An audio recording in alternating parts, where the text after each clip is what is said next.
Okay, this is going to be my third and final video on my recent spat with the Post-Keynesians and their claim that nominal price rigidity invalidates standard price theory.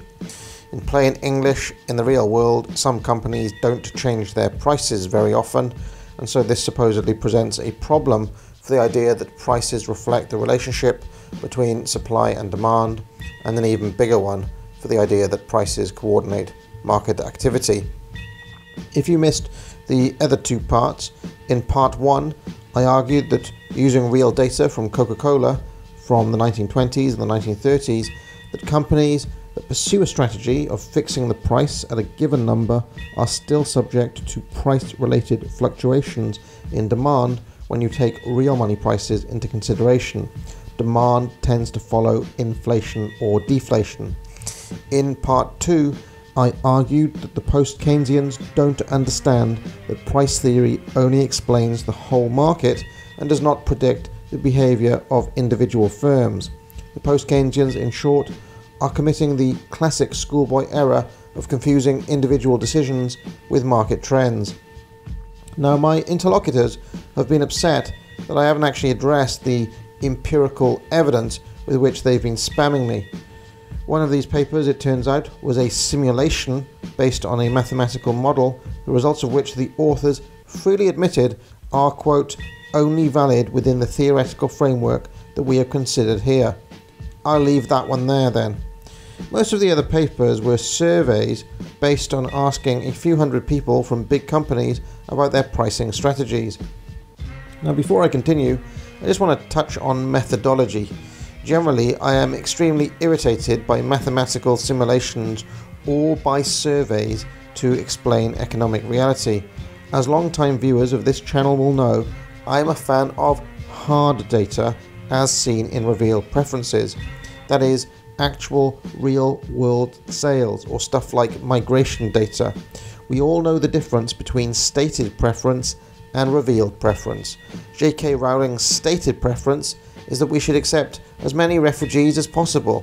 Her revealed preference is to live in a walled-off mansion in a 97% white area, as many people pointed out a couple of years ago.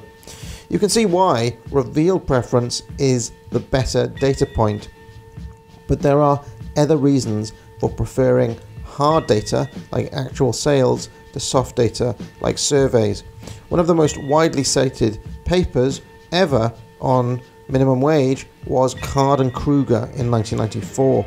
Their methodology in that paper was to ask fast food firms who were operating in Philadelphia and New Jersey before and after a minimum wage hike had been passed. And they asked those companies, had it hurt business, or did they have to lay anyone off? Does anyone see the problem with this? It doesn't account for all the firms who might have gone bust, or those firms who did not take part in the survey. It also asked them directly after the law had changed and did not trace the long-run effects of the policy. What happened in 1993? What happened in 1994? What about 1995? To conclude anything concrete from minimum wages based on this study is active fraudulence. And yet, sadly, because certain people have the political will to push minimum wages through, it has gained undue importance in the literature on this topic. Do minimum wages cause unemployment? Our survey said. But anyway, let's look at some of the stats from Lord Keynes 2. Hall, Walsh and Yates, 2000, report the results of a survey of 654 UK companies in 1995 carried out by the Bank of England, and mostly of large companies in manufacturing, that's 68% of them, as well as in some services and retail and construction. So we can already see that this problem is zooming in on manufacturing. More on that in a moment. The survey found that 79% of firms use time-dependent pricing and reviewed prices at specific frequencies. Furthermore, 28% of companies reviewed their prices only once a year, and about 19% only quarterly. About 37% of companies had changed their prices once in the year period before the survey and 27% twice. Okay, what else has he got? The survey also asked firms if they recognized a specific pricing theory as being important for explaining their pricing behavior. The most important results were as follows, and you can see constant marginal costs are right at the top, 53.8%, cost-based pricing, 47.1%, implicit and explicit contracts, 45% and 43% respectively. And Lord Keynes himself has noted, it should be noted that most important of these theories are compatible, not mutually exclusive. What he's saying there is that they can pick more than one, and if you adopt cost-based pricing, that's perfectly compatible with constant marginal costs, for example. Anyway, this is Lord Keynes too. He says it can be seen that cost-based pricing, market pricing, was the second most important reason given, though it is perfectly compatible with explicit contracts and coordination failure, that is, the failure to raise prices because firms fear competitors will not do so, or lower prices for fear of setting off a price war. The same study points out that when faced with increased demand, 62% of firms increase over time, whereas only 12% increase the price. Furthermore, other studies show that 66.5% of those firms asked wouldn't lower the price after a demand shock. However, as Lord Keynes too himself notes, price rigidity is a greater phenomenon in manufacturing than in the trade sector. Now, I suspect there is a very good reason for this. Manufacturers are almost all at one level of remove from the people who actually end up buying their goods, namely the consumers. Their actual customers, their immediate customers that is, are either other manufacturers or retailers. As Lord Keynes too himself points out, such firms are often required to make fixed nominal contracts which generally fix prices for the customer, and this is an important reason, as well as cost-based pricing, for price rigidity. But remember, the customer in this case is not you or me, but another company. Let's take a real-world example. Here in the UK, Tesco's are a massive retailer. About 28.3% of all retail purchases in the whole country are from Tesco. Tesco therefore has a lot of suppliers. Tesco are famous for promising their customers the lowest prices they can offer with the tagline, "Every little helps." But they also promise their suppliers that they will be paid above cost. It's actually written into their contracts. Now let's just take a single supplier, let's say Hilton Food Group, and put them next to by far their biggest customer, Tesco, and think through the incentives of this company. Now note, this scenario I'm about to talk you through has no real data in it, but I'm using it to explain economic theory and to think about why manufacturing companies in particular might not change their prices as often as we'd expect. I'm going to be massively simplifying things for clarity, but I assure you that if you looked for it, the real world data would back up the general principle that I'm talking about here. Here I picked beef and lamb, again entirely at random, and it's funny how that keeps happening, doesn't it? So anyway, Hilton Food Group are going to sign a contract with Tesco, but it will have certain commitments from both sides. Tesco agreed to buy 2 million units of beef and 2 million units of lamb from Hilton Food Group at wholesale prices of 50 pence per unit and 40 pence per unit respectively. They'll pay them on the 29th of March. So, from Hilton's point of view, we can see they are making 20 pence on every unit of beef and 20 pence on every unit of lamb. They know this in advance since there is a fixed contract. They have to make 2 million units of each type of meat to fulfill the order, and in exchange they get £1.8 million. They can plan very nicely for this quarter since they know ahead of time how much profit they are going to be making. All they have to focus on is fulfilling the order. But from Tesco's point of view, things look quite different. They are buying the beef at 50 pence per unit, which they hope will sell for £1.20 each, netting them a potential 70 pence per unit.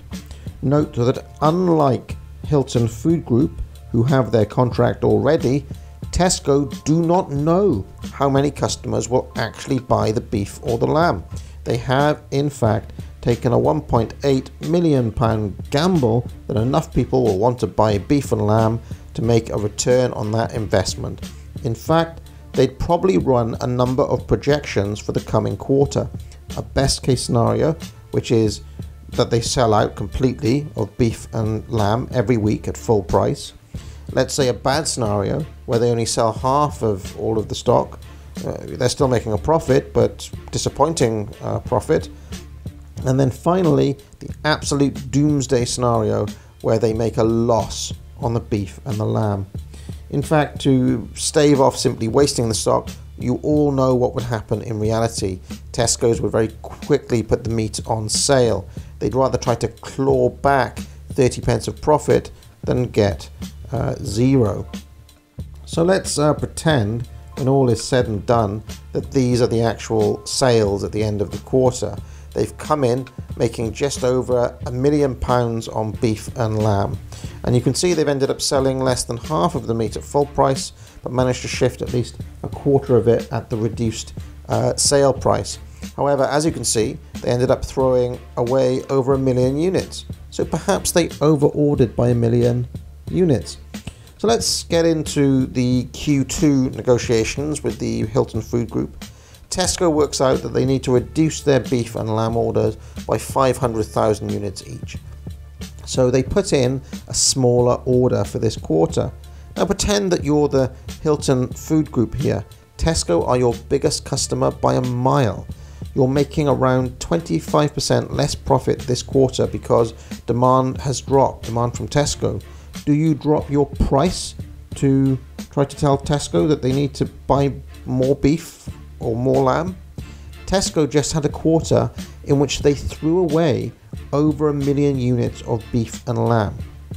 But they know they can sell around 3 million units either at their full price or their special reduced price.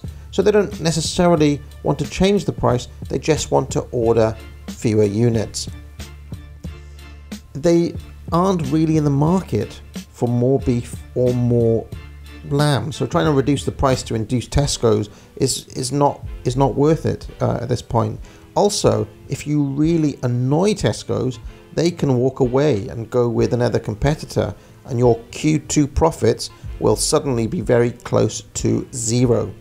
Tesco has a lot of leverage here. In fact, supermarkets are notorious for squeezing their suppliers. So Hilton Foods simply sign to sell a smaller amount of beef and lamb for the same prices as last quarter. Now, in the longer term, if sales of beef really slump, then eventually Tesco would likely push them to lower the price. First, they'd have to reduce their own prices after they noticed that demand for beef was down 30%.